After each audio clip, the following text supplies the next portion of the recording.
Hello everyone and welcome to the 2021 Superleague Young Drivers Test with GPVWC. We're at a brand new track this year, Spa-Francorchamps. I believe that's never held the Young Drivers Test before, and we're going to be interviewing some famous faces from throughout all of the different categories of GPVWC, the different career ladder ranks. Me and Jack Nicholls are going to be taking you through the majority of it, and I'm delighted to say that Jack is alongside me for the first time since GPVWC Super Cup Australia this year. Jack, how have you been doing? I've been doing good. Really looking forward to seeing what we see today on track, and also speaking to all the people to get a bit of a review of their season, because I think it's been a very busy season across the career ladder, as you say, and you know, time to reflect on it and look ahead to next year too in the Super League. Indeed. Now, we're not going to be talking that much about what's actually going on out on track today, although you can see that on your screen if you have the YouTube stream up, and the timing will be coming up on the left-hand side of your screen as well, so you can keep an eye on how your favorite drivers are doing and what the lap times are going to be like. But yeah, for the majority of the day, we're going to be talking mainly about the various different series that we have and how they went in this season. First of all, let's start on a light-hearted note. Favorite moments from this series as a whole, while we were just waiting for this to pick up. I think mine has got to be that Super League finale, and we're going to talk about that a lot more, I'm sure that we are, but seeing it decided on the final lap, where there were two battles going on and either of them could have decided the championship, is going to be one that I remember for a while.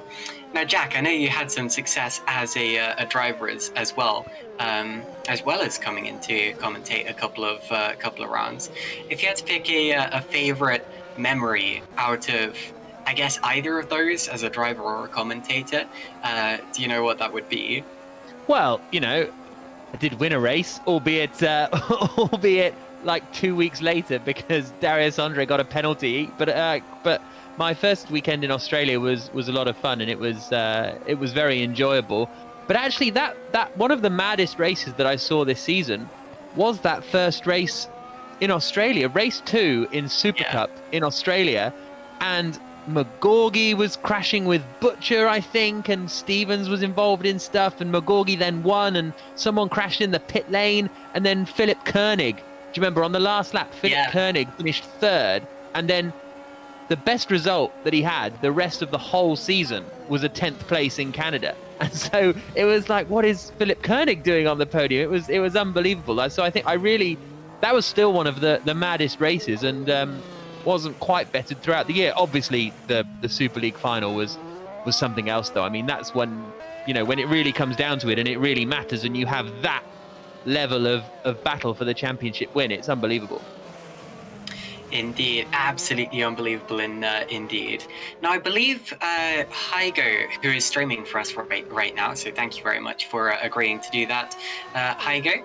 I believe you had the championship standings from Super League and things like that we can talk through. There we go. We got Stefan Rowe, of course, on the top by 2 points in the end, ahead of Yannick Buck. All of this, I believe, is technically official now. I think. I mean, I can confirm that, but. Anyway, I think that the stewards have had a look over that last race, and everything that you're seeing now is pretty much confirmed. But anyway, Stefan Rowe top by 2 points in the end. And that championship finale was not just exciting because of that, but also the fact that 3 different drivers could have won it coming into that last round. Colin Spork, what a star he's been this season.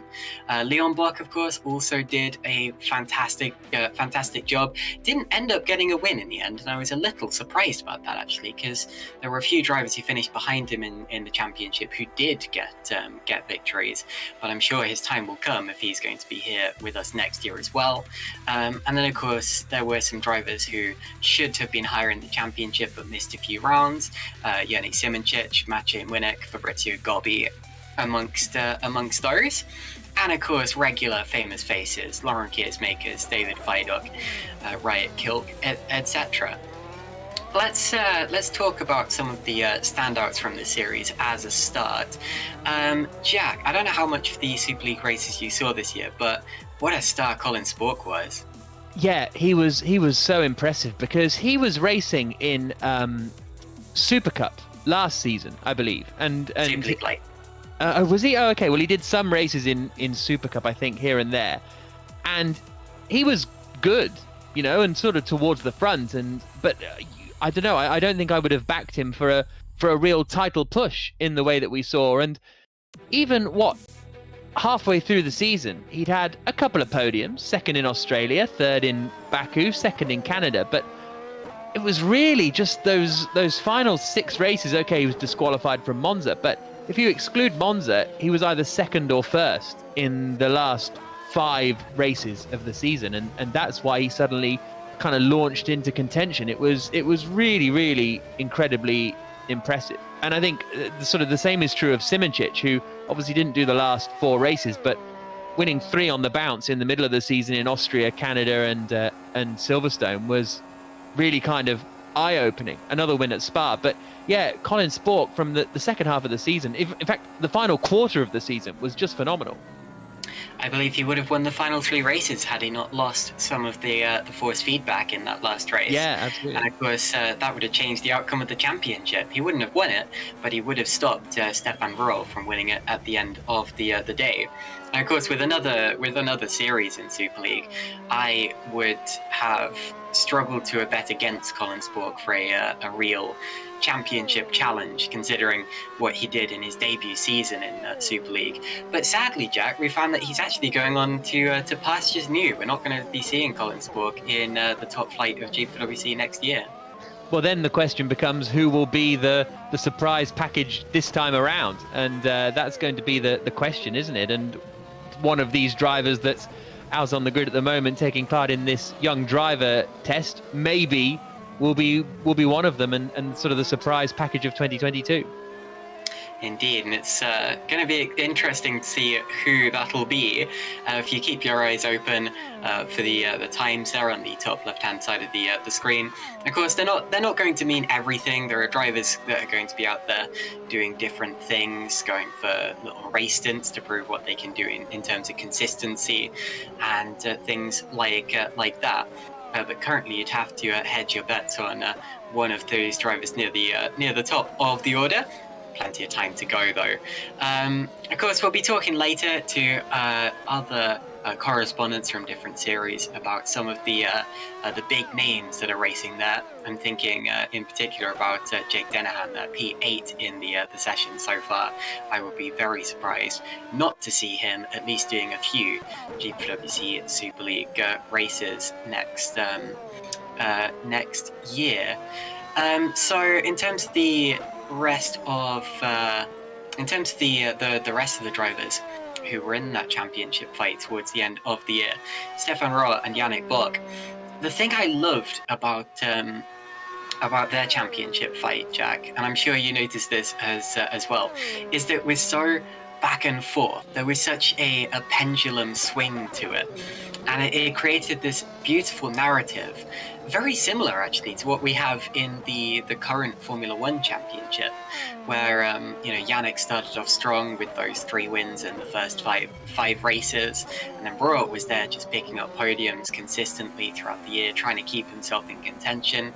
He was on the back foot, but came back so strong towards the end of the year with 3 podiums on the bounce and a win at the final round. I love championships that have that sort of pendulum effect. Don't you agree, Jack? Yeah, that's the great part of it, is someone has the advantage, then it's clawed back. And you think of Austria, for example, when neither of them were on the podium. It was 7th for Rath and 9th for Bock, and suddenly it's like, okay, I really can't work out which way this is going. And those 3 podiums for Stefan, sort of in the middle of the season at Canada, Silverstone and Hockenheim, you thought, okay, he's coming back into this fight a little bit, but Bock won in Hockenheim, so it was really difficult and tight to see. And I remember Stefan Rohr from my very first year of sim racing was 2008 in Formula Sim Racing in FSR, and Stefan was there And he was teammates to Bruno Marquez, who was sort of the champion and dominant person at the time. And then he didn't really do much racing, and then had a big gap off before he came back to GPVWC. So it's really great to see him winning the championship, really, after such a strong performance, and of course very strong in Formula Challenge. He was the champion there, I think, in 2016. So it's great to see a driver really come through the career ladder in the way that Stefan sort of has. Absolutely, Stefan's been doing an amazing job, and he's been so consistent with his GPWC performances. I remember in my first season with GPWC, actually, which was 2017. Stefan, I can't remember what he was doing in 2017, but the very next year he had that brilliant championship fight in Super Cup with Maciej Winnick, who also, of course, followed him up to Superleague. So they've been fighting in that ever since. And he's just a name that you're never really allowed to forget. But anyway, the interesting thing, though, is that when he was scoring those podiums in the middle part of the series, we weren't really focusing on Stefan. He was kind of a dark horse, maybe third place, maybe fourth place in the eventual championship, we thought. But our attention was actually on Jurnej Simracing, who at the same time had 3 victories in a row, and might have had 4 if he hadn't been knocked out in Azerbaijan. Yeah, Jurnej didn't actually finish the championship in the end. Still managed 5th place, but he missed the final 4 races. I very much hope that he can come back for next season. But wasn't that a shame? What could Jurnej have done if he'd made the full season, Jack? Well, he would have been a title contender. There's no doubt about it, is there? He finished quite a way off the lead in the end, almost 100 points. But as you say, missing 4 races is going to equate for some of that. And Simracing, it's so good to have some of the sort of really big names in sim racing competing in Super League, isn't it? And Simracing, we've seen him racing in so much else and so much other competitions, and I've commentated on many other things on R Factor 2, and he's a real front runner. He's the guy one of the guys you're looking out for. If Simracing is in the race, especially in an open wheeler, he's just unbelievable. I think the first time I really came across him was that 2020 All-Star race challenge thing, and he just absolutely dominated it, beating some of the top guys in sim racing. So that was absolutely superb. As you say, big shame he couldn't end the season, because if you had him into the row out and Bock head to head, and suddenly you've got a 3-way title fight, it would have been incredible. But I think I don't think you could have taken any more drama, could you, at that last race in Brazil? So maybe it's good Simracing wasn't there. Yeah, you heard my voice with a 4-way championship fight. I think the only time I've ever seen a 4-way championship fight in top flight racing was the 2010 Formula One finale in Abu Dhabi, and I mean that was a pretty crazy year as a whole. Anyway, since we've got to move on to other things soon, let's talk quickly about teams and engines. Evolution, of course, definitely had the strongest pairing this year with the two box. Oh, we have the standings there. Very, very nice. Evolution there, 404 points. That's a long way ahead of Holland Racing Team in P2. And of course, Edge Esports missed out on that second place spot by just 1 point in the end. If you look at the engines as well, it was very much between the Minotaur and the Quasar. They were definitely the most powerful and consistent engines over the course of the year. The top 4 teams all running with those 2 different types of engine. Valiant, of course, only had 1 team this year with GSR Sim Racing Centre, which held them back a little bit. But I think the real talking point of this season in terms of engines was, didn't Reventon struggle?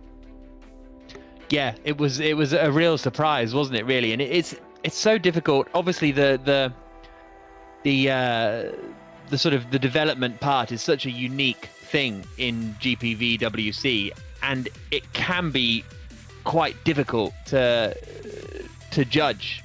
You know, what is the development, what is the drivers, what is the teams? Because you had Adonis there in 7th place, which is not a bad effort in the overall championship. Okay, they had an awful lot of drivers. I think maybe the most drivers of anyone in the field. Maybe Cenobite had more, but it was a real kind of turnover there. And so that's when you start to wonder, is it the engine, or is it the sort of situation within the team and struggling to get consistency? Because to me, it's no coincidence that Evolution won the title having the same drivers at every single race, and that's the ideal. So I agree, it does seem as though that engine struggled, but how much of it is team, how much of it is driver related, it's quite difficult to tell.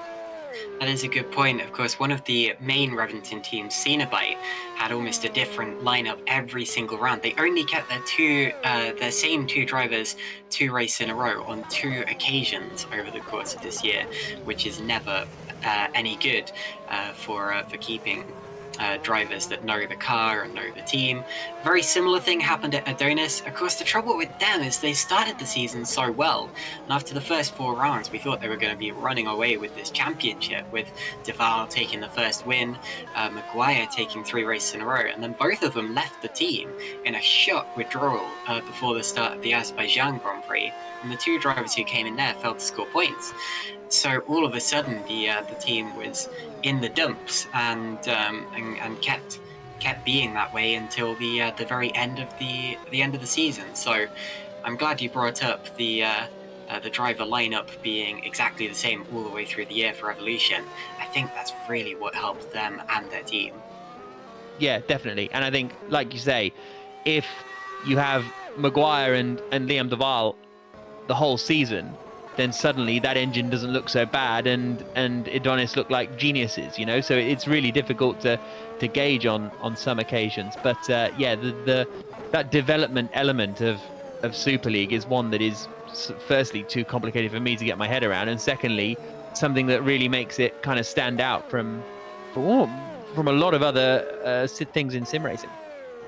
Indeed, it does. Now, from one series which stands out because of its complexity and its development race, we're moving on now to discussing a series which is all about close, frenetic racing with identical cars. Marco Furlitz joins us now to talk about Formula Challenge. Yeah, hello. Hi, Marco. Hello. How are you doing? I'm alright, thanks. And you? We are doing okay, thank you very much. So Formula Challenge this year was a very strong affair. Of course, Jake Dennehan ran away with it. The rest of the series was a lot closer though. Talk us through how it was from your point of view. Yes, I mean, from the start of the season, we knew that it was going to be always between Jake Dennehan and Darius Andre. I mean, they were dominant from basically the start of the season all the way to the end, with, I believe, more than 10 wins even. So at every track, they were the ones to beat. And then we had a very close fight for second, basically, the whole season, between Alpha Delta, Team Furlich, and Kings Racing. Both teams, multiple wins, multiple podiums. And it really went down to the last race to see who was going to get that second, third, and fourth spot in the constructors. There were a lot of close racing as well. And we can't forget the Monza race to finish. Only 1,000 separating first and second. That was definitely, for me personally, the highlight of the season. Yeah, I'm glad you brought that up. On the screen right now, you see the team standings from the Formula Challenge campaign. Which were some of the teams that surprised you and stood out to you over the course of the year? Well, there was a lot of teams that had their moments. Just to say one, I don't know which ones I would personally, that the ones that stand out for me. I'd say Valley Sports in 6, obviously they were in great form at the start of the year, slightly dropped down. Could have been in the fight for second all the way to the end potentially, but it wasn't to be for them. But still, I think 6 in the standings is a good position for them, and also obviously TTSOF, as I said, absolutely dominant the entire season through. So more than 800 points. That's quite an achievement. Why do you think TCS, and I'm asking for my own personal reasons here as well, because how are they so just unstoppable? I mean, towards the end, Mike Quint kind of got there a bit, and you had Damien Scouron won that first race in Japan, but that was a sort of wet race, wasn't it? In sort of race ones, especially, it was just kind of impossible to get anywhere near them. Why do you think that was? I honestly don't know. I wish I knew, but yeah, I mean, obviously they have two very talented drivers in Jagden and Darius Andre. So I'm sure they put in a lot of practice in for each event. And I mean, once you win those few races at the start of the year, you just have the momentum through the entire season. And they kept it, and there was no way of stopping them really, unless they had any issues. I'll tell you why they were so good. It's because I used to be their advisor. Only joking. You can come and advise Kings Racing next year then. That sounds great. But anyway, Carter McColeman, who of course runs the TCS Soft team, is very, very determined, and from my experience, also very clever. And he's done a great job to bag two extremely strong drivers there. And of course, it wasn't just those two drivers who scored points for the team. We gotta remember, over the course of the year, they also had two other drivers who stood in for a few rounds, and even they were able to score points in the car. So obviously, there was something that was going right for the team as a whole.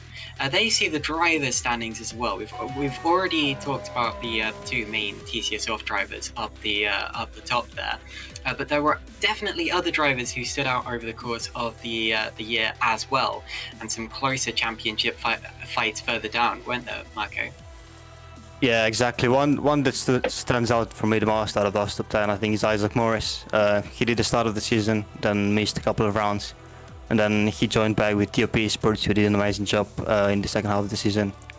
And I think if Isaac was there for the entire year, he could have been in the fight for the championship, or at least for those top 3 positions. Yeah, definitely, because when he came back, you felt like he didn't quite have the same determination or he wasn't in the championship fight once he came back, so he was still turning up and doing amazing work. But I think if we'd have had Isaac Morris in the title fight towards the end, he could have stopped TCS. Yeah, I mean, I know him pretty well. I talk with him a lot, so I know that in the second half of the year he was way more relaxed about everything. He didn't take it as seriously as in the first half. So I think if he took it seriously for the entire season, did all 16 rounds, he would have definitely been up there. Yeah. He wasn't very relaxed when I wiped him out in Brazil, though. I got a lot of angry messages then, I can tell you. Yeah, it just happens sometimes with him as well. He can get a bit upset. It was terrible from me, though. It was terrible. It was like a terrible moment. But yeah, no, he was. I think Denahan, Andre, and Morris were the top 3 drivers, I think, this season. And then Quint really came on towards the end of the season. First half of the season, he was, okay and sometimes there. But especially the last maybe 4 or 5 rounds, Mike Quint was very good. Yeah, and in Super Cup as well, I know he did a few rounds, and I think he even scored a podium there. So just clearly something that he found maybe to improve his pace. And it'll be interesting to see what all of these guys do next year, obviously. Where the TCS off will go to Super Cup, and where will Alpha Delta be as well with Mike Quinn. Indeed. Now, of course, both of us, the main commentators in the stream, actually raced in Formula Challenge over the course of this year. This is a bit of a silly question, but if you had to give us ratings about how we did. Oh, I mean, the Kings Racing gave us the very good fight for the third in the standings. So Jack Nicholls and Scott Mitchell, I think, did an amazing job. I'd give them probably an 8 out of 10. Thank you. I mean, they were consistent. Sometimes got a bit lucky with race 2, but that's the nature of Formula Challenge. So you need to be in those positions to get that reverse ball or reverse good position in race 2. So Caitlin, I mean, you did score points, right, in China? So I scored points on 2 occasions. I'll have you know. Pardon. Yes, I mean, you only did a few rounds. I think I'd say probably 5-6 out of 10. Obviously, that's very generous of you. Thank you so much. And what would you give Team Furlich out of 10 for the season? Were you happy? 10, easy. Easy. Yeah, I mean, there's no question about that, I don't think. Fantastic. I believe you're now going to interview Ruben Machete, who did very well this year. Yeah, so Ruben was one of my drivers as well for the season. Did a few rounds, I'm not sure how many exactly, but Ruben, what would you say was your highlight of this year? I think it was my first race in the rain, Shanghai, because it was my first ever wet race in Air Factor 2, so I struggled a lot. But to have P11, P4 was a really good result, and it was the best result of the season. Yeah, that was a good race, and also obviously there were a few moments where you had a lot of unluck. Baku race 2, for example, having a chance to win, but then getting taken out and everything. Would you say, well, how much do you think you'd be able to maybe be in the top 10 if you had a normal season? Let's put that way. I think I could have been in top 10, yes. That's good. And what are your plans for next season? Are you planning to stay next year? Or? Yeah, I did with Steven Nexo my own team, Veteran Racing, and we hope to join GPW in Formula Challenge next year. And hope to fight for something good, like maybe top 4, top 5 would be nice. Yeah, it's always nice to hear. And thank you, Ruben, for this short but decent interview, I'd say. Yeah, no problem. Yeah, Ruben was definitely one of those drivers where he was always in the top 10. He was always there, or he was basically just a bit better than me most of the time, which means he was kind of in the top 10 and I'm like 11th. So yeah. He was very impressive. It's a shame he couldn't do all of the races. I mean, you had a lot of good drivers, to be fair, but yeah, it would be great to see Ruben do a full season next year. Yeah, for sure. I mean, he's only 15, I think, so plenty of potential really? for him. Yeah. Oh God. So and this was also his first year in Air Factor, so I'm sure there's many good things for him to come. Indeed, Ruben has done a very good job this year. P19 in the standings in the end, but considering he didn't make anywhere near every round, I think he did a very good job. And give him some more time, and he'll be a podium challenger for sure. Anyway, I believe we now have Isaac Morris, who was my teammate at the start of the season and insanely fast, Marco. Yeah, I mean, I think I should let Jack do the interview with him. No, I don't. I'm not talking to Isaac. I'm leaving the chat now. Yeah, so Isaac, simple question. Highlight of your season in Francorchamps? Winning my first race in GPV. And what was your worst moment of the year? That's a tough question because there's always times where we make mistakes, and I mean, there's always things that you look back on. And I mean, every mistake can be considered bad, or a worse moment. I don't really think anything tops it. But if we want to talk about some bad moments, I'd have to say my internet connection in the round in India. That was pretty terrifying. So I'd have to go with that. But all in all, I don't have a moment in the season where I'd be oh, this is the worst moment. So. Yeah, I mean, we already had a conversation with Jack and Caitlin about doing the full season. Do you think if you had done the full season, you'd be up there, maybe potentially fighting for the championship? I mean, if we want to look at the results previous to when I left, I mean, it could have been a possibility because I was considering myself to be in some good form. I was getting podiums, top 5s, race wins. So if I carried on that momentum throughout the whole season, then I probably could have been up there fighting for the challenge. But I don't think I would have won because Jake at the end of the season was just in such great form that he was unbeatable, and it would have to take a next level step above him to be able to beat him, which would have been pretty tough to reach. Yeah, Jake was definitely the one to beat, I think, through the entire year. But looking forward, do you have any plans for next year? I do have plans. I'm not too sure whether I can say anything about them, so I'm gonna just keep it quiet for the time being. Yeah. But yeah, I'm really excited for next season. It's going to be a new opportunity.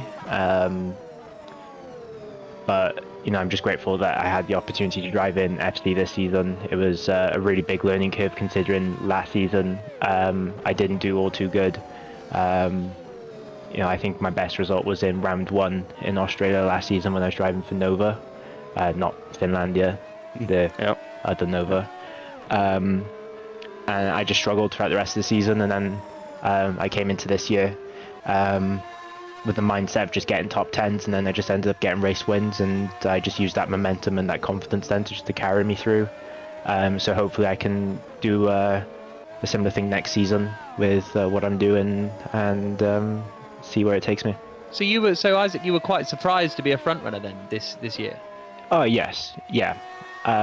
Looking back on my past experiences, I wasn't too confident coming into the season, and I think that's why my result in Australia wasn't all too fantastic. But after putting in the time in the practice for Bahrain, then I started to see true pace, and that boosted me to think I can win this if I really put the hours in.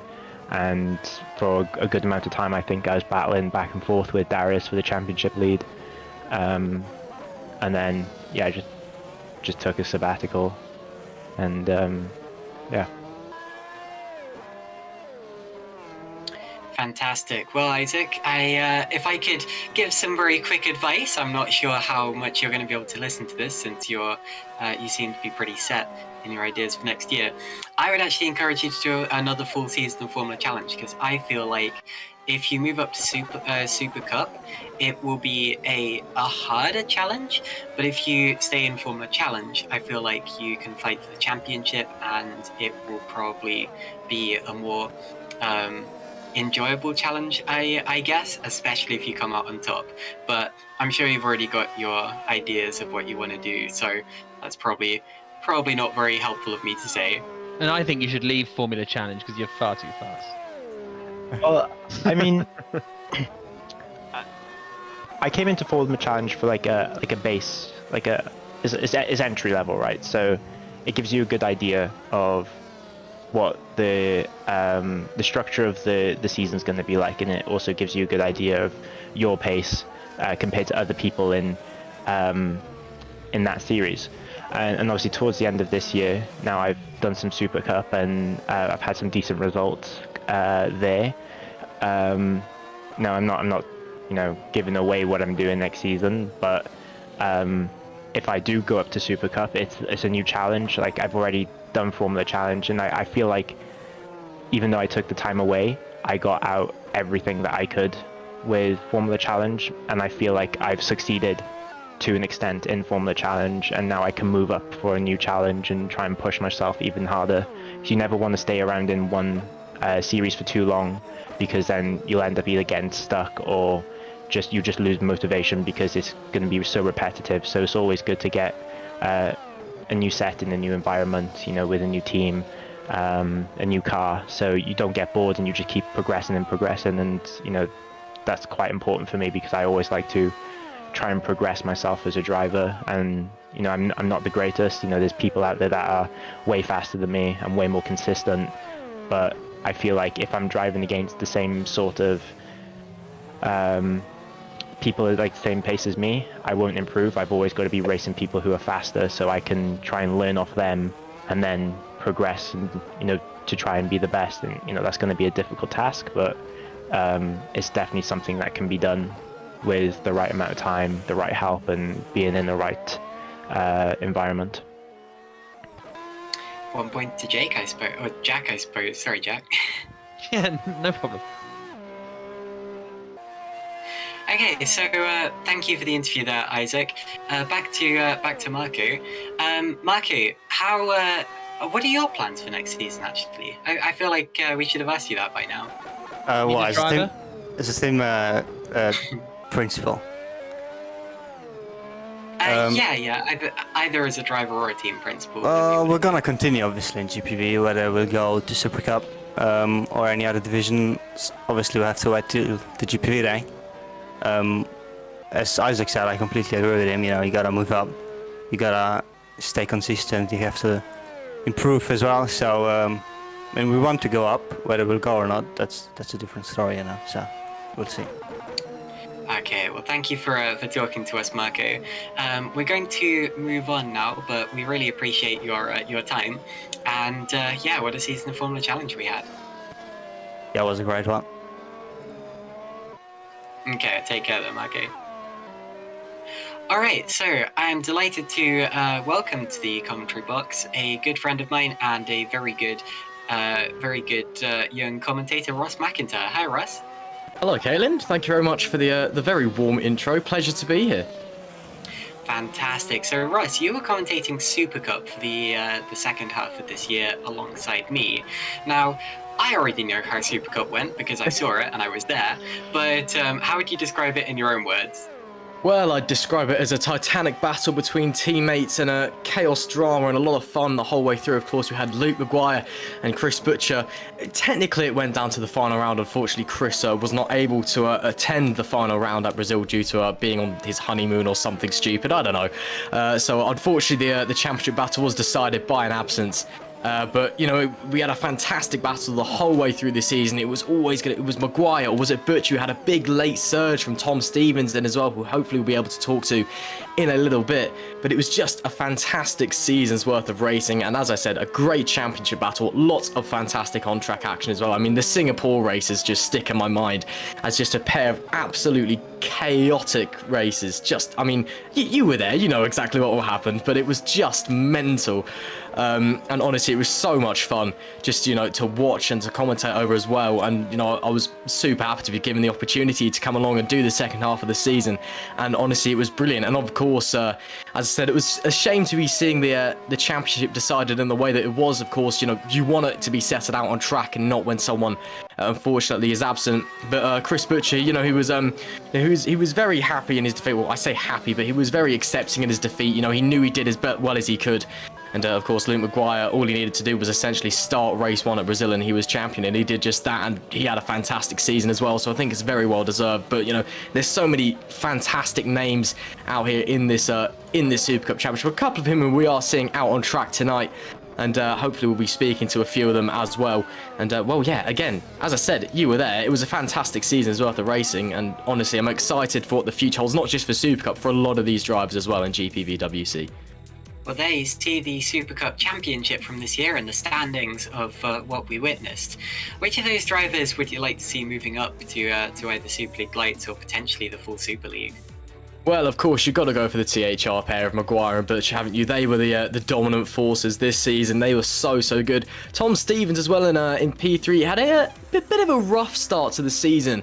Kind of picked up a couple of podiums and wins, then faded away really heavily across kind of like the second quarter, and really came flying back. He was, you know, really looking very aggressively quick in the latter phase of the season. So I'd like to see what he could do next season if he stays in Super Cup and moves up. I'm not sure. Jan Grankvist as well is one that I'd be interesting to see. He's actually just outside of the top 10. He only did half the season, but had a fantastic half of said season, and I believe he's out on track tonight. We'll be having a chat with him later on. So I think those are the guys as well. I mean, all of these guys are fantastic drivers. You know, I would love to see all of these guys going up and moving up. At the same time, I want them to stay because I want to carry on commentating with them, because they're a great bunch of guys and they're always super fun to watch out on track. There's always so much stuff going on in a Super Cup race, but at the same time, I want these guys to, you know, do really well.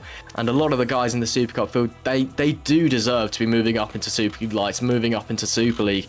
And a lot of these guys have bright futures well ahead of them as well, because a lot of these drivers are still very much developing. You know, they are ferociously quick out on track, but they are still honing their skills, still developing their talent at the wheel. So, you know, there's a very bright future ahead for a lot of these drivers. You know, just, you know, looking through the standards, you see how many drivers as well missed out rounds, missed out large chunks of the season, and still did so well. It is, you know, it's surprising.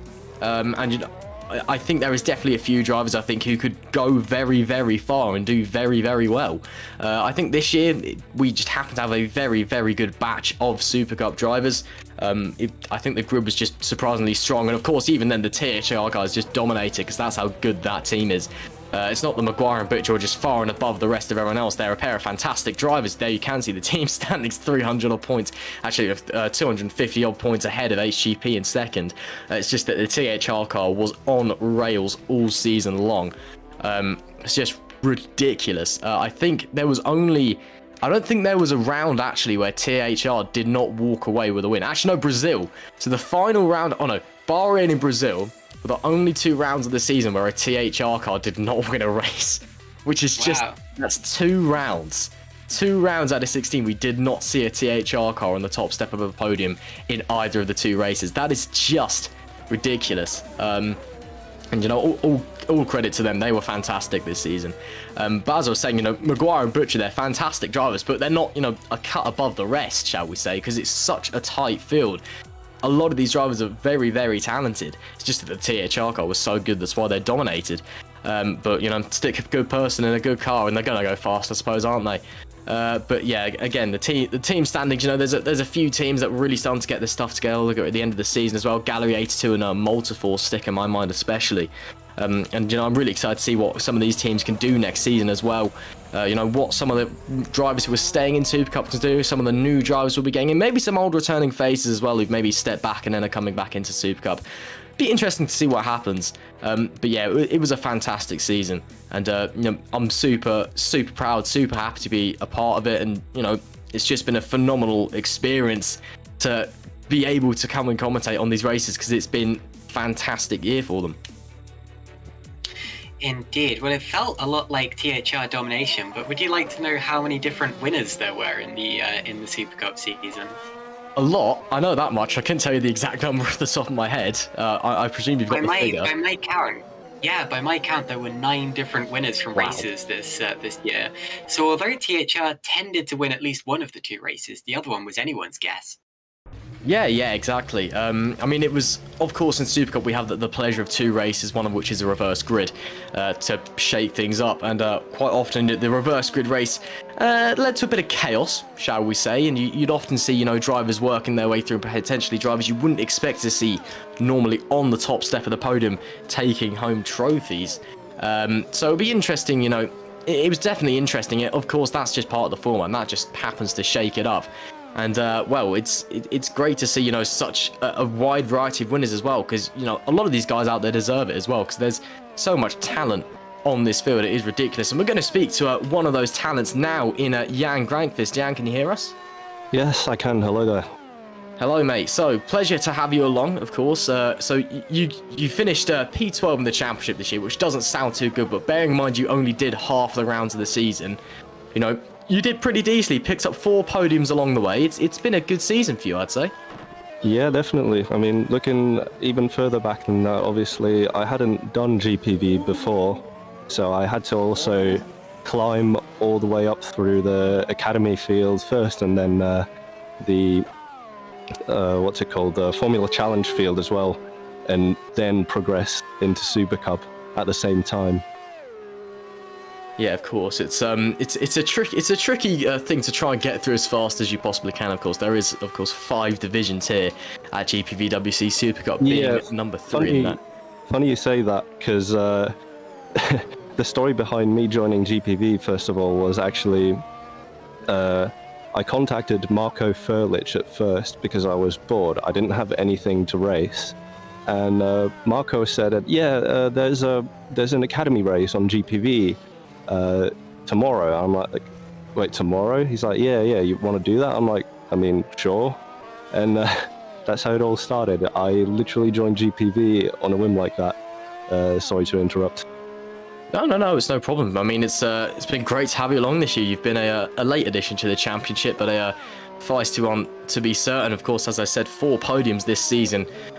It's not been a bad start at all. And actually, just looking at on track as well, you're currently a 2nd in the standings in the Young Drivers Test. That must have been a quite a good lap you set. Yeah, there's still time to improve though.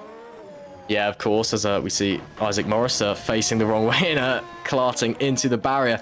And well, enough talk about the past. Let's talk about the future. You've done well half a season in Super Cup. What does next year hold? What's the plan for 2022 and beyond? Right, the plan. So, me and Marco, obviously, we're still working together, but now we're about to bring a new team into GPV, and our objective is to get it as far up the top as quickly as possible, with just the two of us for now. So it'll be interesting to see who we can drag along the way, but it's a brand new project, blank slate for us basically to start all over again. Well, that's awesome. So it's basically trying to give yourself the biggest challenge you possibly can. Well, yeah, you could say that. Well, I mean, it's very excited to see what happens with that. That'll be an awesome watch, I reckon. And well, it's as I said, it's been a good season for you. Bear in mind, you've only done half the races. You know, you've got 4 podiums to your name. You know, you've come home 12th at the championship. Are you satisfied with this year? Would you say you would have wanted a bit more if you exceeded your expectations?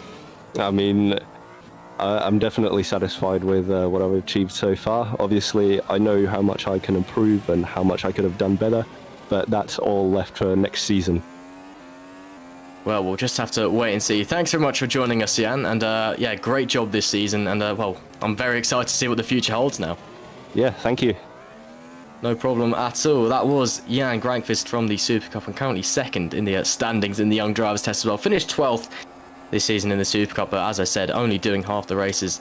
That is not a bad performance at all. And now we're going to be joined by another young talent from the Super Cup, and it's Moritz Krop. Moritz, can you hear us? Yes, I can. Hello. Hello, welcome along. So, how are you doing for starters? Yeah, very good. Very good. Testing's going well for now. Pace looks promising. Well, I mean, you're currently sitting P4, so with just over an hour and 10 minutes to go, that's pretty good going. Yeah, it is. I feel like I can challenge the top 2 guys because I've already had the time in my hands, but unfortunately slipped away through the traffic. Yeah, well, yeah, there's still plenty of time left to go, so there's still time to set a competitive or a more competitive lap time, shall we say? That's I mean, P4's not exactly bad going, is it? But well, let's look back across your Super Cup season. You finished 5th in the standings, a very respectable 5th place. You got a couple of wins to your name. You know, early on it was looking promising enough. You had a few dud results here and there, but overall, is it a season you can be happy with? With the first half, yes. With the second part, I'm not really happy. A lot of things happened. I made a lot of mistakes, to be fair. And I mean, yeah, I'll just try to make next season what would have been my I try to copy my first part of this season into next season completely. So that's my goal for next year. And, well, we're joined by your team boss in Josh Downard as well. Josh, can you hear us? Hello, yes. Hello, great to have you along as well. So we got a team boss and driver. That's a great combination to have. No, you guys did pretty well as well this season. You finished 3rd in the standings overall. When you compared to just how dominant THR were this year, you know, you had a very competitive fight with HGP and Gallery 82 behind. You know, P3, that's pretty decent result for you guys. Yeah, so yeah, I guess I'll take it. Yeah, it was a really good season. Going into it, obviously we only went up from Formula Challenge this year, and we got like 5th in FC last year, so didn't have loads of expectations. Moritz, this is his first ever year on R32 as well, so it was a bit of a more sort of testing season just to see what we'd do, and we weren't really expecting loads. Or well, yeah, we didn't really know what to expect, I guess. Yeah, P3, it's been great season. Moritz, like I say, in his first year getting 2 wins, loads of podiums, everything like that is really good to see. And with Craig as well, getting off his first win and podium ever in Super Cup after being here about 3 years now, I think. Yeah, it's just really good to see. And as well, something that I've only just seen right now. So we ended the season on 500 points, and Moritz got exactly half of them with 250. So pretty even as well throughout. Yeah, there you can see 250 points on the driver's standings as well. Yeah, certainly not bad going for both of you. You know, Craig coming in with 2:18. That's a pretty decent performance as well, to be fair. And I believe he missed a few rounds as well, unless I'm mistaken. But yeah, again, it's been a great season for you guys. What's the plan looking forward? Is it, are you looking to move up, just kind of assert yourself in Super Cup for now and see if you can challenge for the championship next year? I'd say we're not actually fully decided yet. Basically, it's been a really good season, but I think it's been more of a season to kind of settle ourselves where we are. And I think as well, it depends a lot on what sort of the cars are like for next year. Like we're obviously still here just to enjoy ourselves more than anything. So if the cars aren't too great, maybe in the Superleague lights next year, or don't quite fit, then I might choose to stay in Super Cup. But we'll just have to wait and see. Obviously, GPV Day is when it'll all be announced anyway. With that, so we'll just wait until then. But yeah, I think no matter where we go next year, I'm quite looking forward to what it'll be like, basically. So if you're a Nova fan, be in Milton Keynes is what you're saying, essentially. Yes, and if I could do a cheeky plug of that, follow our social media to find out. Simracing.official on Twitter, Instagram, and Facebook. I could use that to say go follow GPVWC social medias as well, so that can transition quite nicely, of course. Like the stream, subscribe, follow, and all of that if you haven't already. It is very much appreciated. And yep, make sure you're in Milton Keynes for GPVWC Day as well. It'll be hopefully great to see a lot of you there. Yeah, so interesting plans for the future, and it's all kind of just depends on what the car is. And well, I'll head back to Moritz for the last question. Is your plan to stick with Nova? I can confirm it's not, unfortunately. Oh. Yeah. This is awkward. Before this, that would have been very awkward. Yeah. Oh, you're parting on good terms, I'm sure. Yes, we are. Like I said, I'm very happy with our result this year, and I appreciate everything they've done for me a lot. And yeah, like I said, they took a risk going into this year because it was my first one, and well, I hope it paid off to some extent. But yeah, no, I want to get myself in a better championship winning position, and I feel like with the new team, it's better, and yeah, like that's the reason behind it, really. Well, let's hope you remain off-track friends, on-track rivals, if you know what I mean. Thanks for joining us, guys. And it's it's been a great season for the pair of you. Well, yeah, good luck for the future. Even if you're not together, I'm sure it's going to be an exciting year ahead. Thank you very much. Thank you. Well, that was the Nova boys of Josh Downard and Moritz Kroppen. Well, interesting to hear from them. I'll say that much. I think we've got one more interview left to go in Tom Stevens. So I'll drag Tom in as well. Tom, can you hear us? Hello? Yeah. Hello. Welcome along. Brilliant. So we are speaking to the man who was third place in the championship in Tom Stevens. Tom, bear in mind how absolutely dominant the THR guys were this year. I think it's safe to say that you arguably had the strongest season out of anybody in Super Cup, because, to come home in P3 on 382 points and with a load of wins to your name as well, that's not bad going. Yeah, thank you. Well, I sort of went into the season not really knowing what to expect, because it's going to be my first full season of GPV, and then I was quite surprised to see I was pretty much there on the pace in the first race, and I was pretty surprised by that. Obviously THR were ahead, and throughout the season I was just trying to match them, and then closer to the end of the season I was just getting closer and closer, and everything has sort of gone into the right direction. Well, yeah, indeed. I mean, it was, again, as I said, a few wins to name, a lot of podiums as well. It's been pretty good going. I mean, overall, is it a season you're satisfied with? I know there was a few off results here and there. I know there was that kind of stretch in India and Azerbaijan where it really wasn't going your way, and then you obviously didn't start any of the races in Germany. Do you think if those are going a bit better, you think you could have maybe actually been in the championship fight a bit? Well, I'm not really going to think about the championship fight, because those races where I didn't finish or I didn't start, I guess it was just a big learning curve, and it's helped me to improve, and it's helped me to know what to do in the future. And so yeah, overall I'm quite happy with this season. Yeah. Well, great to hear that you're happy with it. What's the plan for next year? I'm basically asking everyone the same question, but I'm just interested. I mean, obviously we're kind of smack in the middle of the GPVWC calendar. Are you planning to move up, stay where you are? What's going on? Well, I do have plans for next year, but I'm not really sure I'm meant to reveal them yet. So yeah, I will be racing next season. Can you give us a clue at least? Anything? Not really, I don't think so. Sorry. Well, at least we know you've got plans. It's better than nothing, I suppose. But yeah, I mean that's fair enough. I mean, if you want to stay quiet, I'm not gonna push you for it. But yeah, I mean, again, it's been a decent year for you, and you're doing okay out there at the moment. P11 at the moment, with like just over an hour to go. It's plenty of time as well to try and get further up the order, even though P11 is not bad at all.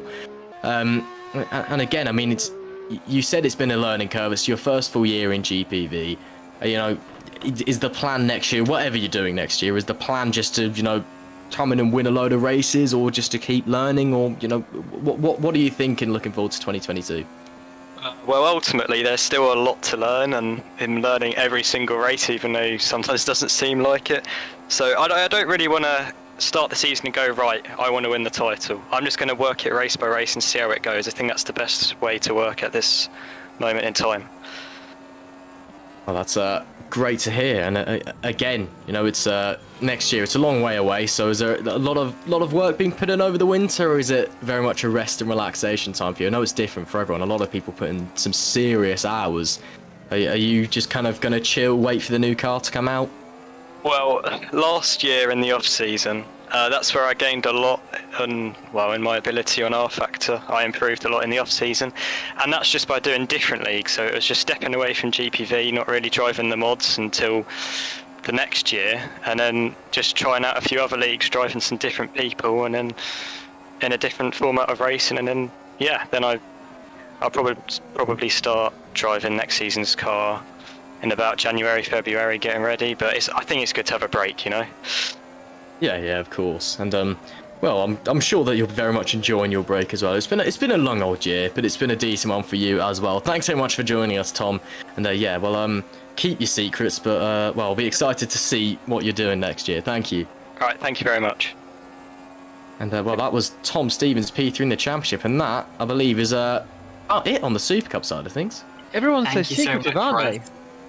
Yeah, I know. well, part of that's because there's still a lot to be announced. You know, where teams going to end up and things. That all gets announced at GPVWC Day, which comes up next month. So a lot of the times the drivers don't exactly know what team they're going to be with. They know the series they're aiming for, and they'll have things like provisional contracts, such as, if we end up in this league, then I'll race for you, and if not, then I'm afraid I'll have to go somewhere else. So I feel like that's why they're being so secretive, because a lot of them aren't actually as sure as they're making it out. Yeah, interesting. I'm going to leave King's Racing. There are a bunch of idiots running that. I mean, fair enough. Okay. It's, whatever happened to the days of, hey, can I drive for you? Yeah, sure, awesome, thanks. Yeah, exactly. Well, I need to get Josh back in here because he's lost a driver, so maybe he wants a bang average driver for Super Cup. In fact, a below average driver for Super Cup. Maybe I can get myself a contract. Well, I'd like to quickly use this opportunity to cheekily say, if there's any team looking for a full-time driver for Formula Challenge next year, that's where I'm aiming. So if there's anyone looking for someone who hasn't driven an R Factor 2 in about 6 months, I'm right here as well. Great. There's a reason we commentate, isn't there? I think it's definitely quite evident. It Anyway. takes a lot of maturity to realise you're not good enough. I'll just say that much. Anyway, thank you so much for talking to us, Russ. It's been a great Super Cup season, and it was also so good to hear from so many of those drivers and team managers from this year, including Jan Grankvist, who's currently second in the order here at the Young Drivers Test. We're actually going to go for a break now. We're going to have a 10-minute break so that the broadcast team can all go and get some tea and donuts or whatever everyone wants, and we're going to be back very, very shortly to chat with the league owner, Will Panisi. So thank you very much, Russ, and thank you, Jack, and don't go anywhere because we will be straight back in 10 minutes time.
Hello everyone, we're back again for GPVWC Super League. The Young Drivers Test continues and we've got more interviews and talks coming up for you. We did have or some of us went and had a snack and a toilet break and stuff over the break. We mainly just spent that time making fun of Formula E in front of Jack. Anyway, we can now bring in Will Panisi, the league owner of GPVWC, who's seen more seasons and races of this championship than anyone else. Will, how are you doing? Really well. Love your introduction. It made me sound like I come with the furniture by now. But yeah, well, thank you for having me tonight. No problem whatsoever. So we do have a few things to talk to you about. First of all, the season that's just gone, successful, isn't it? I think what we've seen on track was absolutely fantastic. It was exactly what GPVWC is about. Is great talent, racing closely, and incredible championship that went down to the wire. So we couldn't have asked for more. But obviously, we wouldn't be where we are if we didn't try all the time to improve our product. And I'm the first to see there's plenty of things that we can improve for the future, and that's what we're already working on with a view to 2022 and beyond. Well, after COVID, and I'm a perfect example of, because of COVID, I got back into sim racing, and then now here I am. Like, did you see a boost in the league because of it, or actually when you get to this kind of level of sim racing, everybody who was here was already here? No, I think there has been an uptick in the people that's interested in sim racing overall. We've seen it with the numbers in the Academy series.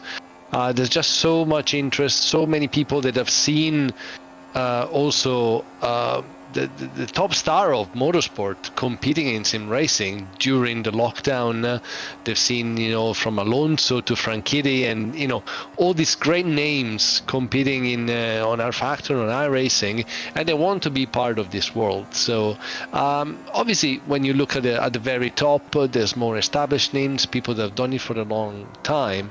But when you look at the entry level, the interest that we experience now is absolutely incredible. I think paradoxically, obviously, through the tragedy there's been the last couple of years, the lockdowns and all these this being at home and trying to find entertainment with very little else happening in the world has been a boon for sim racing. Indeed, it has, and of course that's led to an increased interest in GPVWC, and next month we may see some of that actually, because we're going back to an in-person GPVWC day.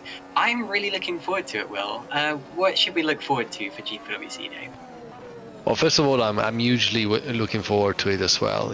I think one of the big things about GPVWC is the community. It's not just the racing, it's not just the product that we have, but it's the people that are contributing to it, it's the people that are taking part in it. So to be able to go back together and have a in-person live event as we used to be is absolutely fantastic, and I'm so looking forward to it. Obviously, I'm not looking forward to the karting because I know how terrible I am.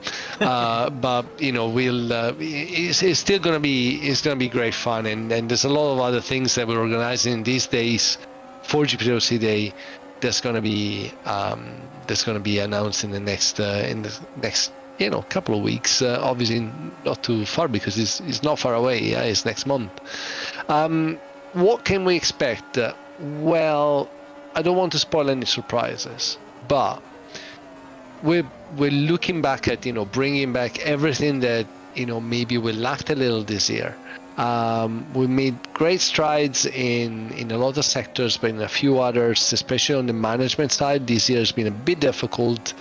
But we're working very hard on many fronts to bring an improved website that handles everything that we expect from this league, with an improvement in the management series system, and most importantly, what we want from GPVWC Day is celebrating all the people that did very well this year. There will be award ceremonies. There will be presentation of the trophies for those who won the championships. There will be, as I said, a presentation of everything that's 2022. There will be karting, there will be sim racing, there will be a lot more. But most importantly, there will be a great community spirit, and we're going to be in a very fun place. We're going to go out and have a great night of fun, in the spirit that is traditional of this league. So if you're in two minds of whether to come or not, please do come. It's going to be fantastic. Jack is going to be there. Yeah. We're all going to be there. So it's absolutely a brilliant event, and it's a great night out, and it's a great chance to see the people you've been racing with throughout the whole year.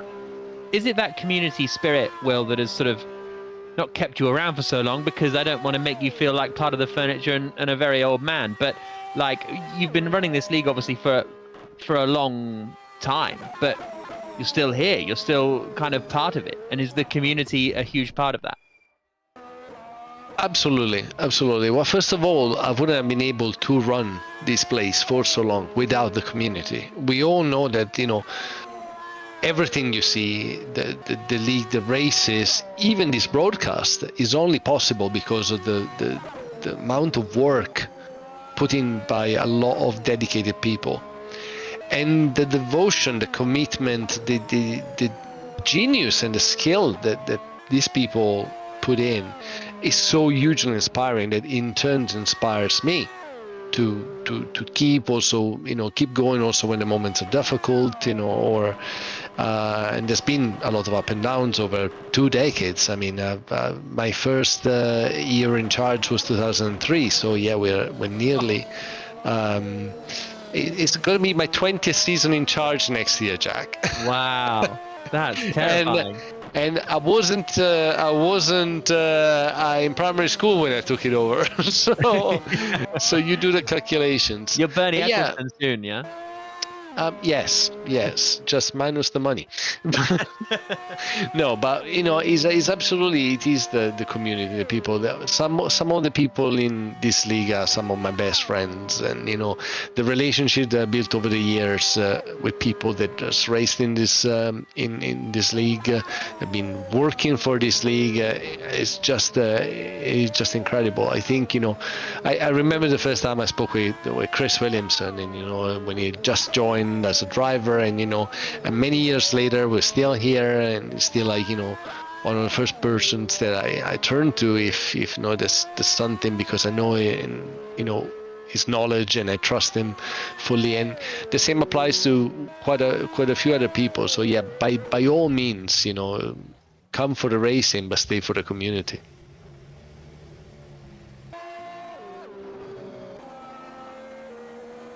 Indeed, yes, very well. Yeah, as you said, GPVWC Day is going to be fantastic, and I'm so looking forward to it. The community spirit is fantastic here at GPVWC, and always has been. Let's quickly talk about something which I'm also anticipating, which is the GPVWC website. Now that's changed a few times over the last couple of years. I believe I heard from somewhere that the older website is being put back up again, and that includes the archives of the previous results and things like that. Is that true, and is there anything else that you have to say about the site? Well, it is up, and but all the results, all the historical stuff from year 2000 is on it. So if you want to know exactly who won how many races, who's the most successful driver in the history of the league, or who's raced the most in the league, and no, it's not me,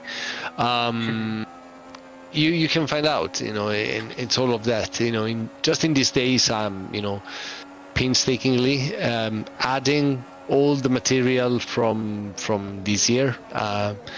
But it's the new website that the old website that I'd sort of ceased working because of a hosting problem now is fully back online. It's a big resource that's going to be quite useful. Again, there's a lot of development going on the new website with Stefan.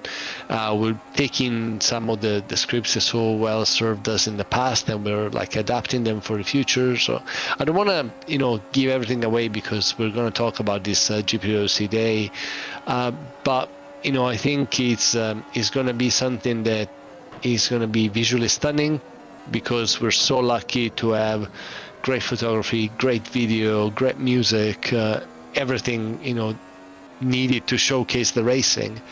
But most importantly, it's going to be extremely functional. How complex running the league is, especially in the management series. The system behind the Superleague is hugely complex, and it needs a website that supports it. It needs a website that is capable of running everything in an automated way. So it just feeds the result in, and everything else is coming through automatically. And we're working day and night in these days to make sure that at the start of 22, the website is looking fantastic and working perfectly. because these leagues definitely deserving it. How good was the title decider in Super League this year? Sort of, if you compare it to so many tight championship battles over the years, this, I mean, a sort of a 2-3-way title fight all coming down to sort of the final few laps. It was unbelievable. I mean, you said it very well. I mean, it's 3 drivers coming in the race with a realistic chance of winning. If this was, say, the real world, Formula One, people would be talking about this for decades. Yeah. You know, the way sort of the race evolved, and you know the way resolved in the last few kilometers, really. It's an absolute classic, and I think it's one of the races and one of the championship we're gonna look back to in 10 years' time, and be happy that we've been there and we've been experiencing it, because it's been edge of the seat stuff, really. Well, hopefully next year we'll have something even better that puts this to shame. But you know, I'm very, very happy about what we've seen in this finale. Absolutely, it has been a fantastic one. Oh, yeah, I've just found the old site. Wow, haven't seen this in a while. That's great stuff. I'm glad that you got this up and running, and congratulations to everyone who worked on that.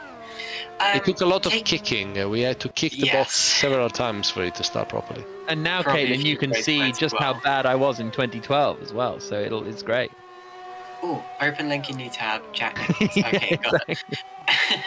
Yeah, that's what I really like about this one. Every driver name, every team name is clickable. You click on that in the results, and it takes you to the page, and you see every single race they've run, every result. You can even sort them down by country, see which one is the most successful country in the history of GPVWC. It's very, very thorough. It's been designed by nerds, and it's definitely ticking all the boxes. If you're really geeky and want to know everything about the history of GPVWC Day, or really do well in the GPVWC Day quiz. And what's the website for that? We're still working on a direct link, because it's still sort of work in progress. But if you go on gpvwc.com/competitions, that will take you to a page, and you can explore the rest. Fantastic. Thank you very much for that, Will. Just quickly, have you been watching the young drivers test going along? Who are you impressed by? I'll be fully honest with you. I haven't had the chance to do yet, because I've had a long day of work, came back, and there was a certain 2-year-old that really wanted to share some Peppa Pig with me. So I can tell you all about jumping up and down in muddy puddles, but no, I'll try and watch the... You're ready for Milton Keynes then? Exactly, or Poulton Park, one or two. But no, I'll try and watch the final part. I think now that I'm no longer a team manager, I've sort of lost the necessity to look in there trying to poach a potential race winner, and I like to sort of have a bit of a surprise when I got to Melbourne next year, or whatever the first race is going to be, and just see like who's going to be in the lead, who's going to be behind. So but I'll try and catch the second part, and the final part, because there's always some very, very good talent. Yeah. Fantastic. Congratulations, Will. Thank you, Will. Thank you for the interview, and see you at GPVWC Day, I suppose. Well, it's always a pleasure, and I'm definitely hope to see you and everybody else on the 27th of November. So just a little less than a month now, and enjoy the rest of the evening. Thank you. Yeah, thank you, Will. So that was Will Panisi, the owner of GPVWC. We are going to move on quickly to talk about Formula Super League Lights, but I was just interested, very, very quickly, I was interested to see what the statistics actually said on the site, because I haven't looked at this in a long time. Apparently, the driver who's driven in the most Super League races is Kieran Ryan, who drove in his first event in 2002 and his last event in 2015. Wow. And the most wins is still held by Steve Elenchevsky, who raced here from 2004 through to 2007.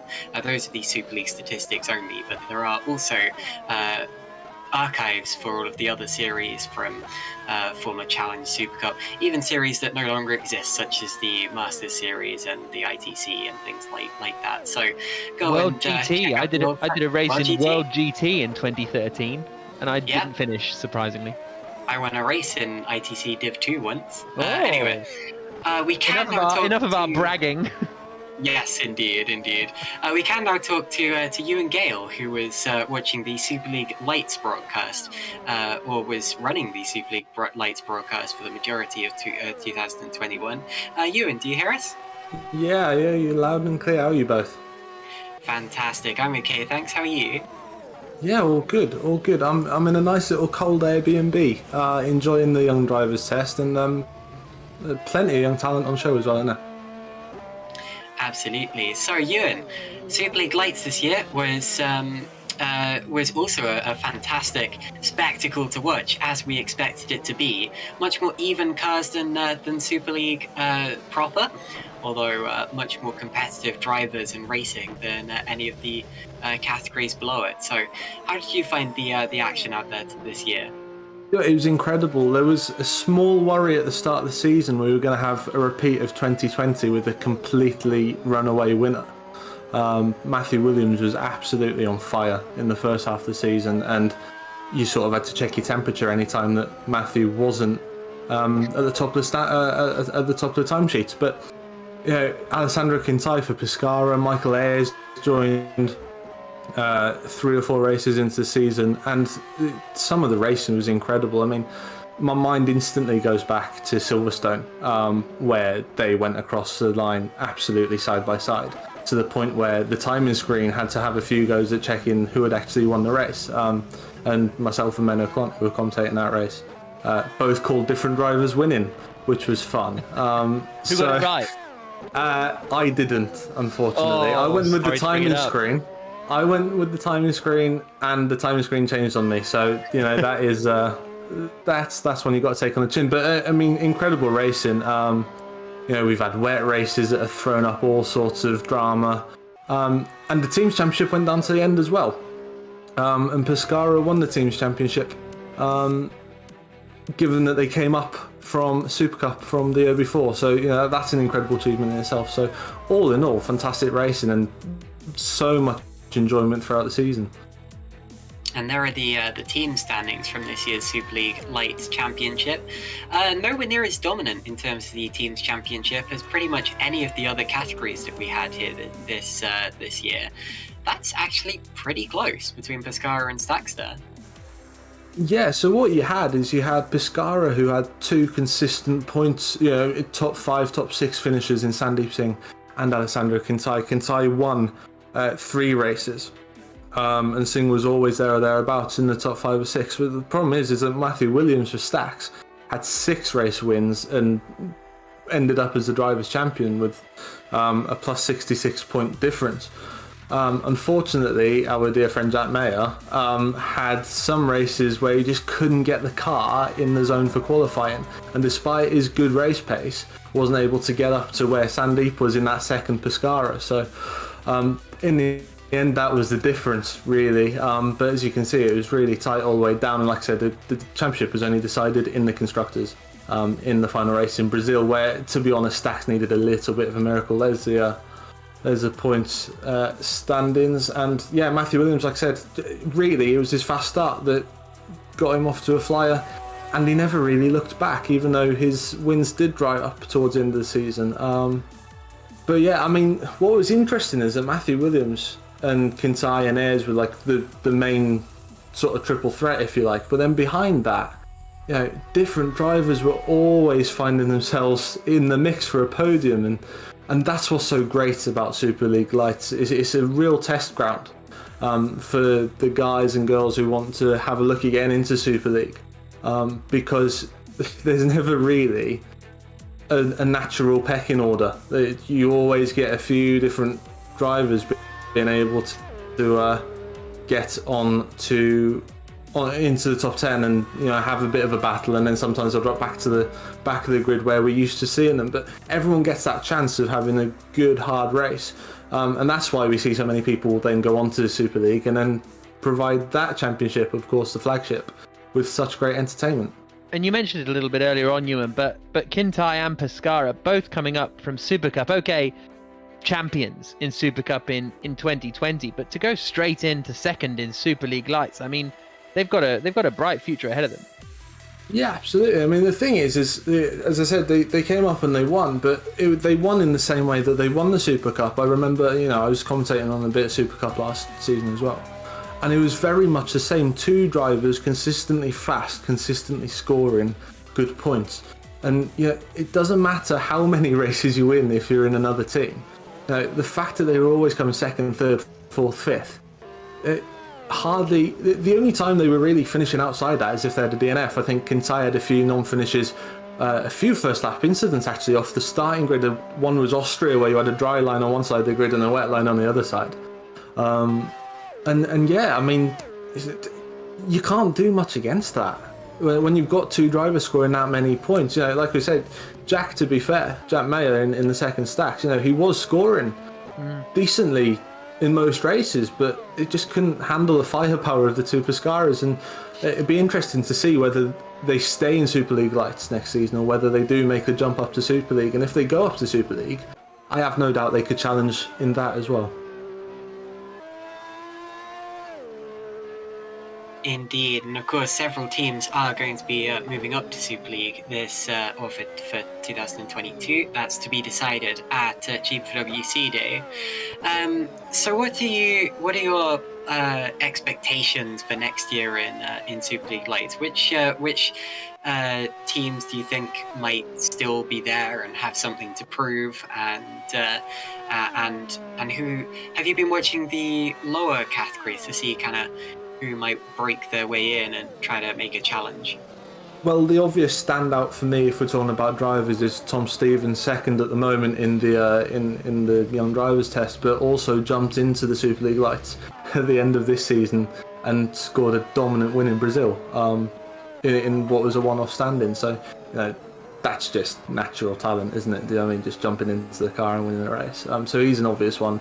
Actually, a few people that we've already spoken to today as well. You've got Moritz and Jan, who are obviously quite quick. And Omar Galgi's impressed since he came into GPVWC as well. There's so many, to be honest with you. There's so many that we've seen with, for example, Leon Bock, that we saw miss Super League Lights completely because he was that good as well. So yeah, it's hard to tell who's got the confidence to just jump straight up to Super League, and who will come into Super League Lights and provide that entertainment, because it's easy to look at Super League Lights and Super Cup and Formula Challenge. I mean, yourself and Jack will know from competing in Formula Challenge that it's easy to look at them as second tier, third tier, fourth tier. They're almost tiers in their own right. They're so competitive, and really anyone who makes a step sort of has a good enough talent to then succeed in whatever step they make.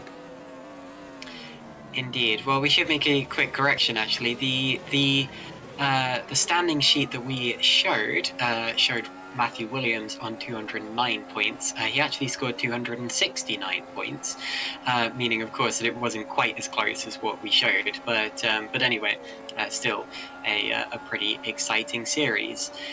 Ewan, I believe you have Jukka-Pekka Lally there. We do. This is exactly one of the most consistent drivers in the Super League Lights. Sixth in the driver's standings. Jukka-Pekka, can you hear us? Yes, hello, good evening. How are you? I'm fine. Fantastic. How are you? So, yeah, I'm great, thanks, Jukka-Pekka. Just quickly for us, assess your season. Where were the good points, where were the bad points? But really, how do you find that consistency as well? I had really mixed bag season, to be honest. I had like 8 races which I'm not happy with at all. So basically that's half of the season. So not really that great. But I mean, if you think about it, like on the first half was good, but on the second half of the season, I don't know, a lot of things happened, and quite a few of those were not necessarily on my control. So, yeah, that's life, I guess.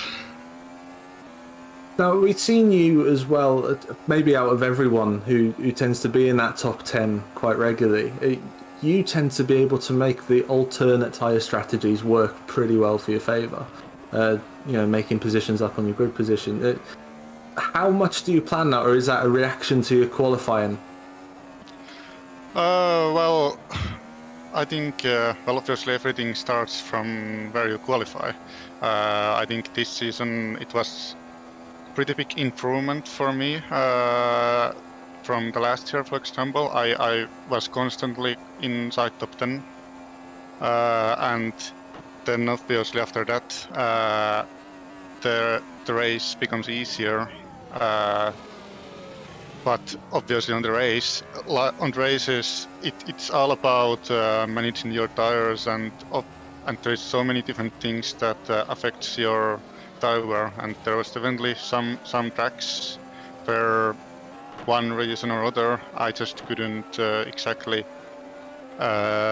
be on top of the tire game, and that kinda wasn't the good thing for me. But then on the other hand, there was races where I had one of the best tires on the entire grid, and that helped me a lot. So it really depends. Sorry, Rebecca, I was just going to say, obviously with RBR as well, it sort of helps you have a bit of a more consistent team in a way. You have Dino alongside you, Dino Paolini alongside you for most of the season. Obviously Simon came in for 1 or 2 races as well. How much does it help when you've got consistency with your teammate? You can go through the test and you can get your right setup so your car going into a weekend, because in fairness RBR tend to get a lot of double points finishes. Yeah, I mean, I think that is the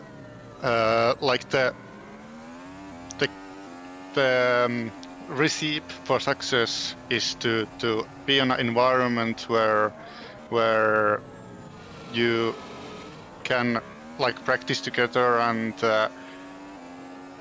do a lot of setup work, and also see where possibly you could be better than the other one. But I mean, for this season, I think there is things that can be done a lot better. And yeah, what can I say? I think things were not completely terrible this season, but I think they could be better. So hopefully in the future it will be that. Oh, fingers crossed. I was just going to ask as well, because you've done a bit of racing in Superleague as well. What's the biggest differences between the 2 series for you? Well, I think obviously the competitiveness on grid is higher on Superleague. I mean, obviously there is a couple really good drivers on Superleague Light, but on Superleague there's twice or 3 times the amount of that. So obviously it will be a lot difficult to get a good result there. But I think for myself that the biggest thing when jumping on the Superleague races was the difference that at least on the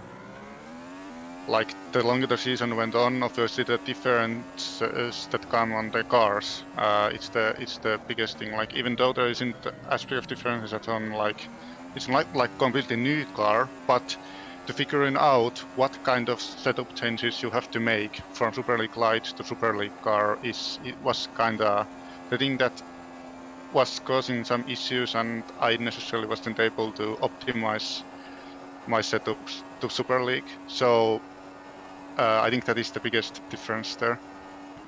And just finally, before you go, I know, as Caitlin explained earlier as well, that a lot of the drivers are being secretive tonight about what their plans for next season are, but can you tell us anything about what you're going to be doing next year?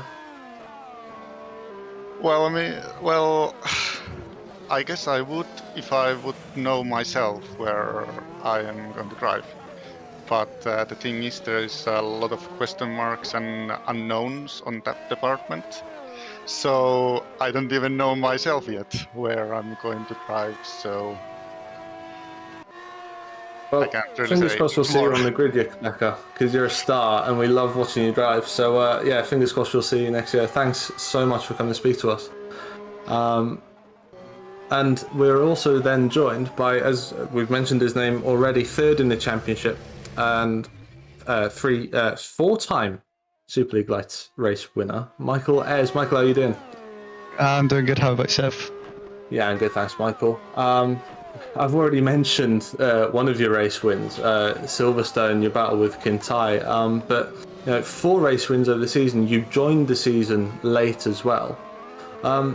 Just assess for us your season as a whole. Yeah, so I guess I came in, I think round 3, I think it was in China, and I pretty much just came in just to, I guess, to save 8-6's kind of poor start, I guess you could say. And for me at the time, it was just more about just having fun, to be honest with you. I wasn't here to win anything. I wasn't here to ruin anything. I just came here just to kind of do my own thing and just see how it went. And yeah, the first race went really well. I did have a spin, and that was just my own mistake, and I ended up P5. And then that kind of just set the ball rolling for the rest of the season. I think I won in India, and then I think I had like a last lap incident in Baku, just kind of like up and down really, just all season with those kind of results.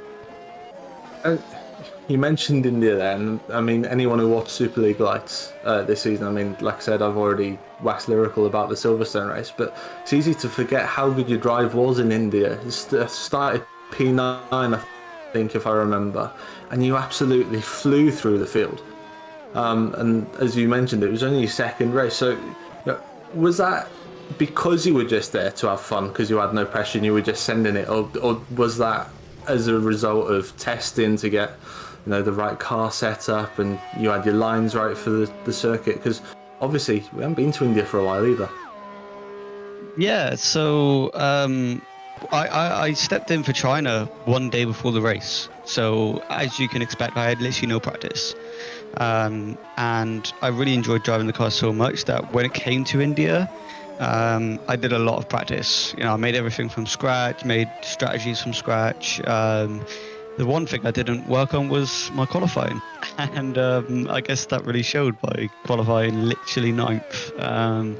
And then I guess I had just better tyre wear than the whole field, that I could push more, produce those lap times at a consistent basis. And I mean, India, massive long straight. I think I overtook, I think it was one person every lap in the first 9 laps or something, or it was quite quick, put it that way. So it was a good performance. So, like I said, you sort of rescued 8-6, or mode as it became halfway through the season, and you hauled yourself into the battle for the top 3 in the Drivers' Championship. You're only 2 points off Alessandro Kintai in the end. But looking at how dominant Matthew Williams was at the start of the season, do you ever wonder whether, if you were there for the first 2 races, whether you could have curbed his momentum a little bit and maybe pushed him for the title? I mean, it's always possible, I also like to think that I could have probably won it without being there for the first 2 races. If you go back to, I think, the season where I had a couple kind of poor performances, I think if I look back actually now, I think, Baku, incident on the last couple of laps, Austria, I basically had a penalty.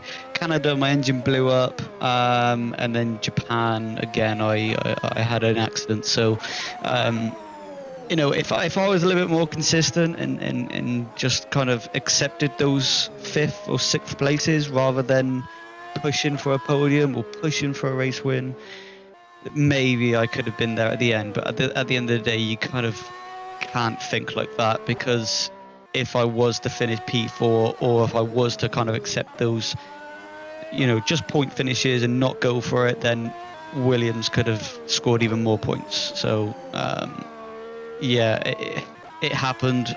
You can't really think of that at the end of the day. Who knows, really? I asked JP what his plans were for next season. Yeah, like Caitlin mentioned earlier, everyone's been quite secretive. No one knows yet. Do you know what you're doing next season? I do know what I'm doing, but I can't. Can you say what you're doing? Michael, you're going to be driving a car with 4 wheels, I take it? Yeah, exactly, and an engine, of course. Now, I tell you who else we're joined by, and I know that you guys are good mates as well. Sandeep Singh, we mentioned you already. Pescara, Constructors Champions. How are you doing, Sandeep? I'm good, thanks. How are you guys? Yeah, I'm all good, thank you. Yeah, Pescara, just talk us through Pescara's season. Obviously, Alessandro got all the glory with the wins, but actually you were the pivotal part of that Constructors Championship win, really. I mean, he got the big wins. I managed to just sort of be the guy behind picking up the points as slowly and keeping it consistent on track, trying to make as few mistakes as possible, and yeah, it worked out in the end. Yeah, it did. Yeah, how much of that, I was asking Jack Becker about how important it was to have a consistent teammate so you can go through your testing and get the car set up. Was that an important part of the Pescara triumph, or was it just outright speed? Because as we were saying, for Pescara to come up from Super Cup with Alessandro and to then go and win Super League Lights in the first season is pretty impressive, isn't it?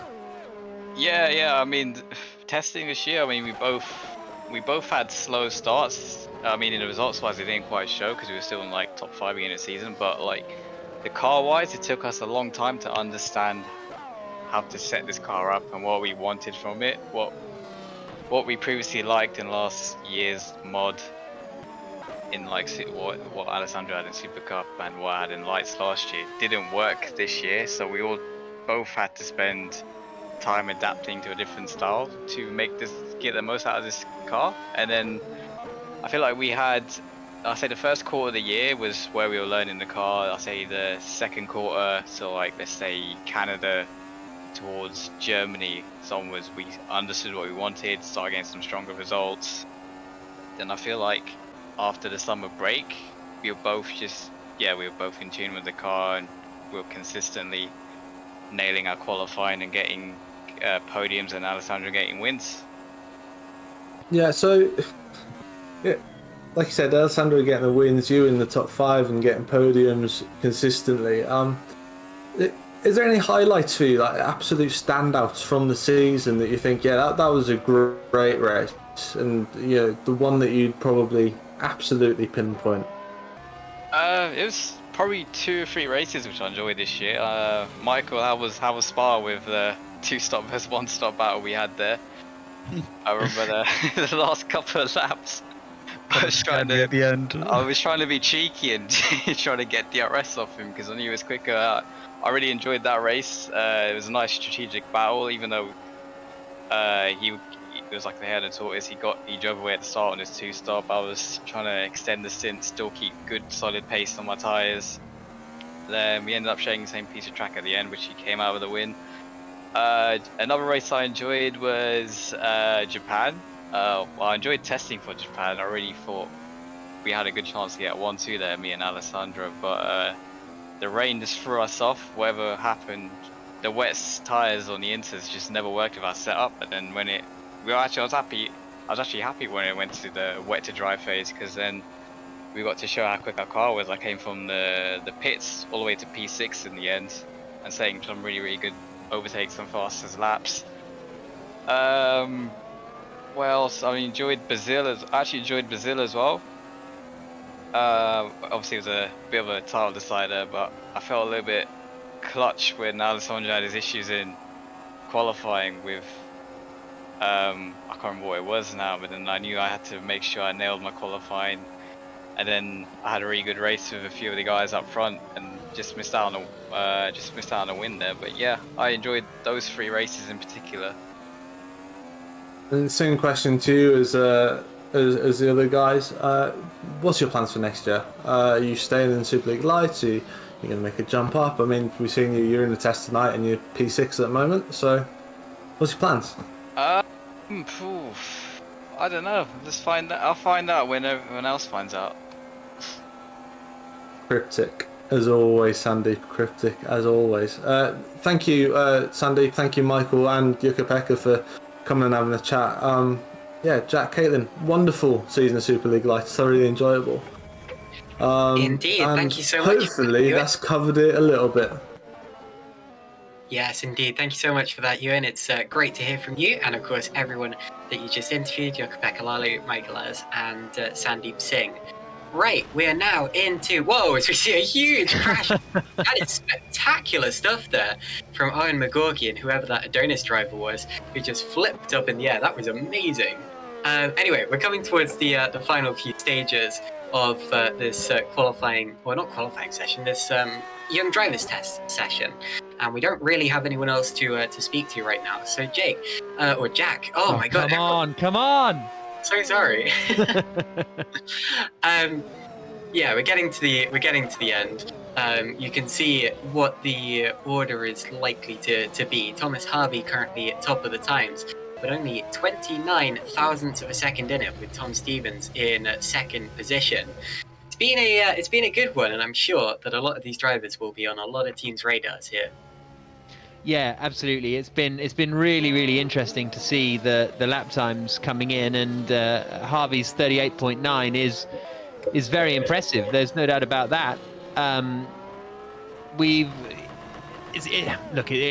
This is the kind of proving ground, isn't it, for some of these drivers? And I think it was Ewan just a moment ago who said Tom Stevens is one to watch out for, and he's there just less than 300ths away from Harvey. You've got Kropp and McGorgy who were very impressive, particularly McGorgy in Super Cup at times, didn't do the full season. Dylan Platt actually is the one who maybe has impressed me the most in this, because he's a Formula Challenge driver who was decent in Formula Challenge, didn't set the world alight, but was always there or thereabouts at the front, and he's up there in 7th place at the moment with 5 minutes to go. And the same is true of Joseph Herlock, actually, who really came on strong in the final part of the Formula Challenge season. So there's a lot of tough decisions out there to make, isn't there? If you're a team manager in Super League, it's a tough one to try and pick someone who's going to deliver, because we've seen so often in so many leagues throughout this year, as much as you have the teams, as much as you have the sort of development race in Super League, drivers are key. And this is an opportunity for drivers to show what they can do. And we mentioned it earlier on with drivers who raced for teams. Well, a great example is again Formula Challenge, when TCS had Dan Hajek and Leuk come in for those two races, and yeah, they scored some points, but they're not dominating in the way that Danahan and Andre did over the course of the season. So drivers are still the key part, and I think that's what people love about sim racing, right? Is that the drivers are vitally important, and you as a driver can do so much for your team, even despite the sort of development parts that you have in Super League, which is brilliant and sets the championship apart. But there's still an awful lot comes down to picking the right person behind the wheel.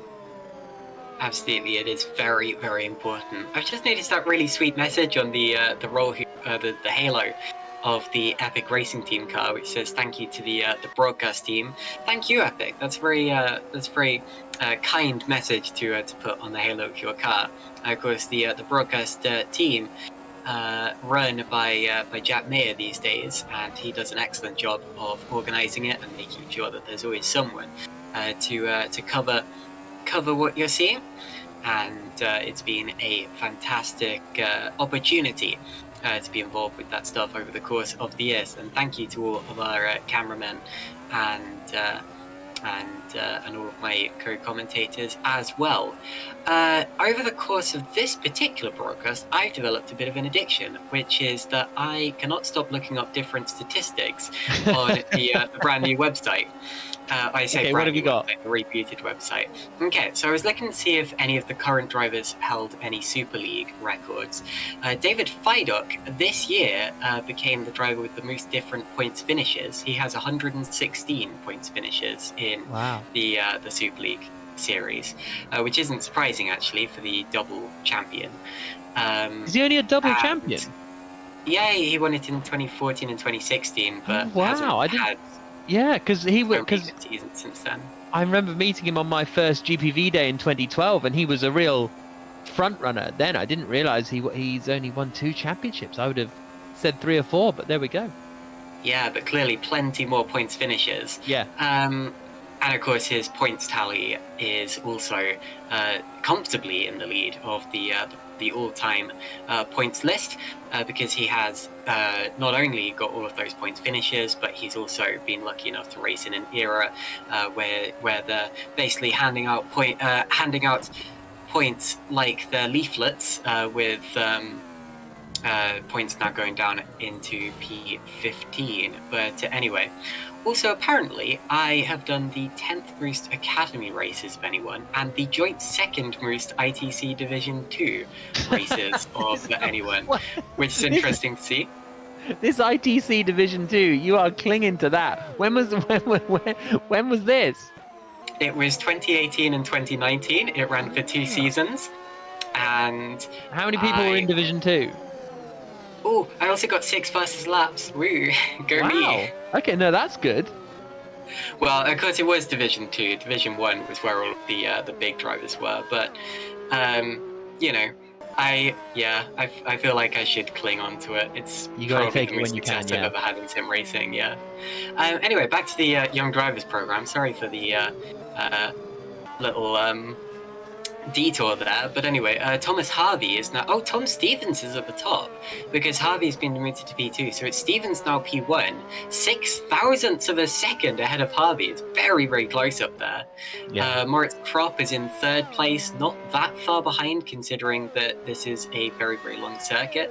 I'm also interested in some of the names in here, because I haven't seen some of these before. I've never heard of Matthias Harvig, Jan Kato, or drivers such as that. And also, there's a 3rd Keersmakers now, Vincent Keersmakers. Where are they coming from?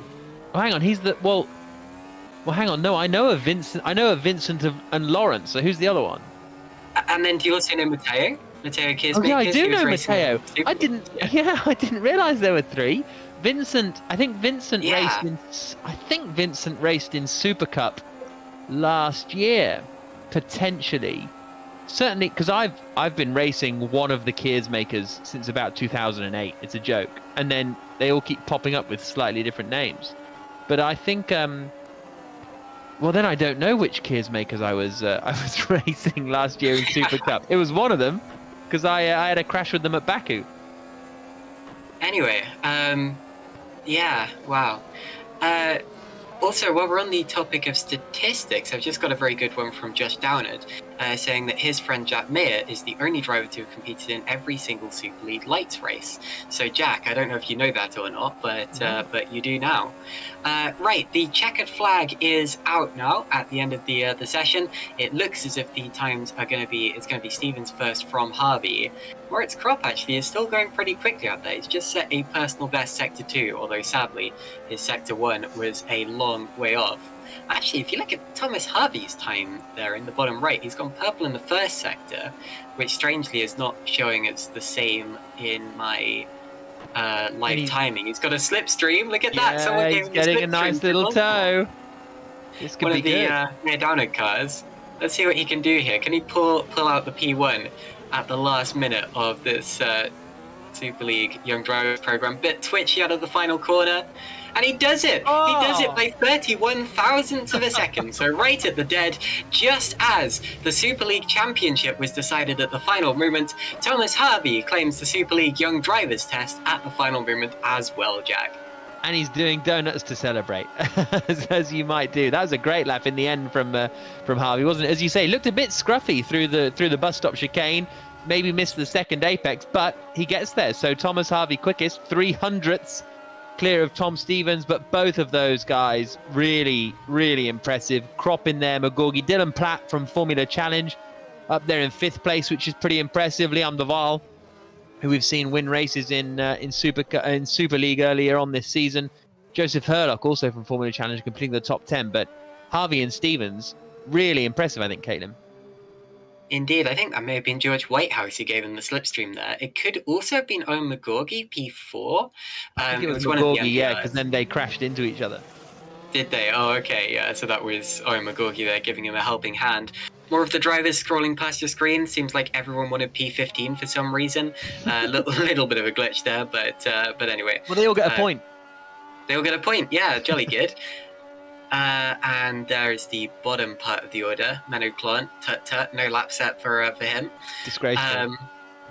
Indeed. Right, so fantastic day of action here at GPVWC. Plenty of highlights on the stream. Sorry we couldn't talk about much of it, but we were talking to various different people from the different categories of GPVWC.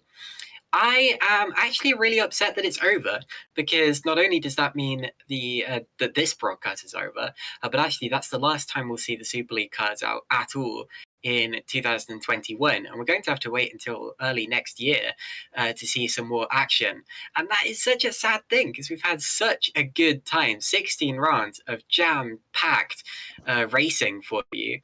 And of course, if you do want to go back and watch any of those, they are all live and archived on the YouTube page, the GPWC YouTube page that I'm sure you are watching right now if you're hearing this.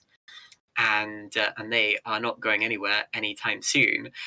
But fresh GPWC content is going to be scarce for the next few months.